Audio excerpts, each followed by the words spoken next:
네, 여러분들 안녕하십니까? 평경장입니다. 오늘의 주제는 알트코인 상승장이고요. 초반에 비트코인 얘기를 좀 하면서 설명하도록 할게요. 최근에 비트코인은 두 달간의 굉장히 힘들었던 약세 조정 하락장을 멈추고 드디어 방향성을 턴하고 있는 게 확인되고 있습니다.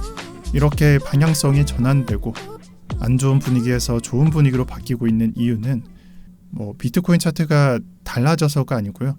지난주에 있었던 거시경제 해석 부분이 달라져서입니다. 그래서 그 부분 때문에 긍정적인 해설이 나오기 시작했고 ETF랑 그레이스케일의 물량도 지난주 월요일부터 양전이 되기 시작하면서 유입이 계속해서 나오고 있고요. 이 거시경제 해석이 긍정적이다라는 부분은 나스닥에서도 확인이 됩니다. 나스닥 차트에서는 이 하락분을 모두 말아 올리고 신고점을 갱신한 차트라는 걸 확인할 수 있습니다. 그래서 이런 과정을 거치고 지난번에 나왔었던 하락 이후의 차트가 데드캣 바운스냐 아니면 더블 바텀이냐, 이 이지선다라는 개념에서 결국의 정답지는 더블 바텀 2번이라는 걸 알 수 있었고요. 더블 바텀으로 인해 상승장 및 좋은 가점이 제시되면서 비트코인이 버티자 알트코인이 반등하기 시작한 겁니다. 알트코인이 반등하면서 상승량이 눈에 띄는 알트코인이 무엇이냐? 솔라나가 있습니다. 솔라나는 최근 일주일 동안 비트코인의 상승과 더불어서 큰 상승량을 가져가고 있는 걸 확인할 수 있고요.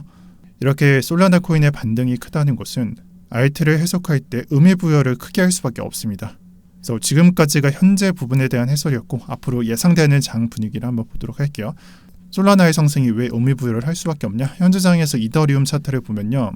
나스닥도 하락하고 비트코인도 하락하고 다른 알트코인들도 하락하고 모두 다 하락하는 장에서 지금 현재는 반등 중에 있는데 이더리움 차트는 아직 반등하지 못했고 그냥 우하향하고 있고 저점을 갱신시킨 어느 정도 디센딩 패턴을 만들어 나가고 있습니다.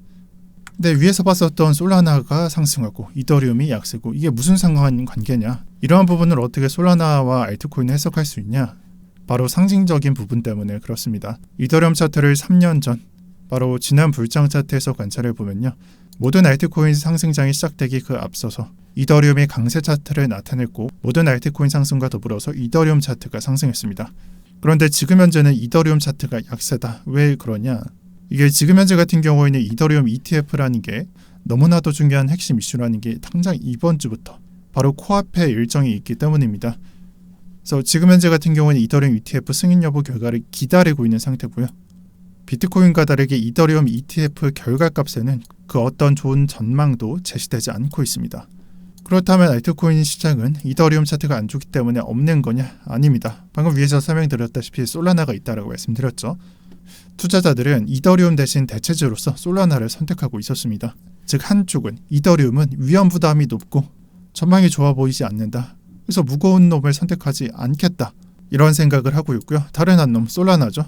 정말 폰지 스캠 같은 구조로 너 이거 하나 사서 들고 있으면 뿌려줄게. 했어? 더 줄게. 더 에어드랍 할게. 이러한 폰지 스캠 같은 구도로 투자자들을 끌어모아서 상승 구도를 펼치고 있지만 결국엔 올라가니까 사람들은 투자하게 되고 더 가벼운 놈을 선택하고 있다는 게 눈에 보이고 있습니다. 그래서 말로서 설명하면 이런 부분이 설명되는 거고요. 데이터로서 설명한다면 도미넌스를 보시면 될 것 같아요. 이더리움 도미넌스 21년도부터 지금 현재까지고요. 대략적으로 21년도 5월달 이후 한 21%에 들어선 시점으로부터 지금 현재 차트까지 크게 달라진 점이 없습니다. 오르락 내리락 하다가 크게 내려갔다가 크게 올라가다가 이 범위를 벗어나지 않는 게 확인이 되고요. 특히나 지난 1년 동안은 과간이었던 게 이더리움 도미넌스 차트가 우하향하는 차트만 나타냈습니다.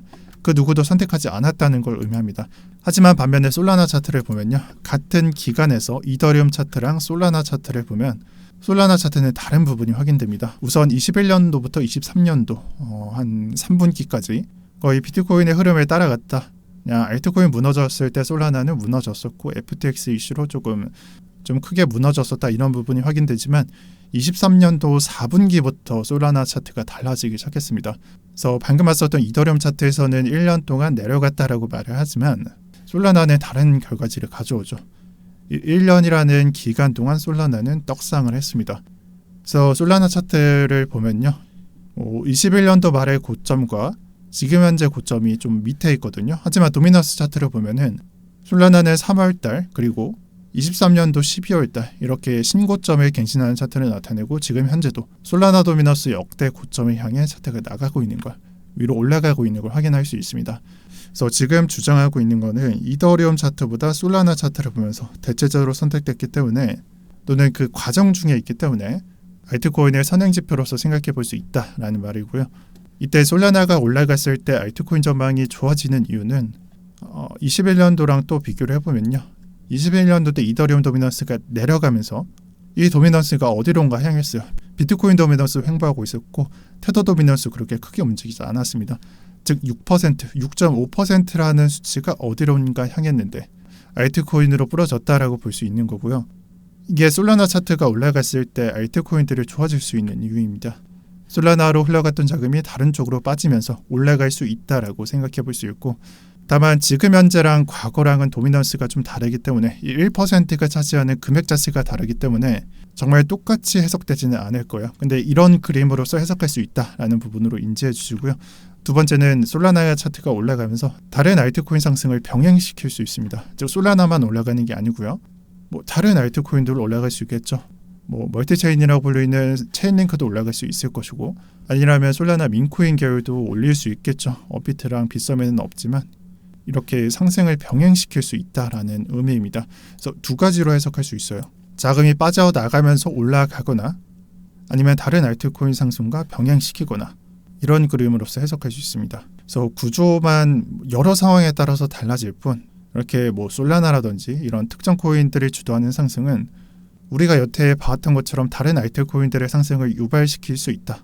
이런 점들을 생각해 보면요. 오늘 메인 주제가 되는 솔라나의 상승은 사실 다른 이면에는 알트코인 시장 상황이 점점 풀리고 있는 게 아닌가라고 말씀드리고 싶습니다.